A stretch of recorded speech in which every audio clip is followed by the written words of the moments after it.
Hi there, I'm out here in my garden and I've got my dog Baby Girl with me. Say hi, Baby Girl. And I just wanted to do part 2 of number 6 of 55 things parents and grandparents should know. In the first part, I talked about how predators will use online platforms to groom and lure children and adults, and how long they will put their efforts into it. Let me give you some examples of real cases that I can describe how this happened. In one case, the victim that was targeted was an adult. She was in college, thriving, doing well, met someone on a gaming platform, and she was pretty good at it, but this person was, better. And then one day he let her win, or she thought she won. And then it begins a conversation with her. And that conversation led to years of trauma. But the conversation began with what a good player she was. And then it led into all her secrets, her hopes, her fears, her desires. And then by the time I was called, she'd already gone missing. And what had happened is, when we were able to see who she had communicated with and what had happened, you could see that she went from hi, hello, all the way to you are my God. And she would pray to this man every morning and send a picture of her doing so. So I read 750 texts. Now, there was much more communication than that. There was texting, then video streaming, then images, then Skype calls. All sorts of platforms were used, in addition to the gaming, which is where it began.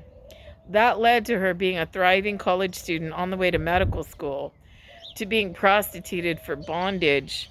And in those messages, it said she'd only kissed a young boy in high school and had never had sex. So you ask, how is that possible? Well, that's how strong our minds are.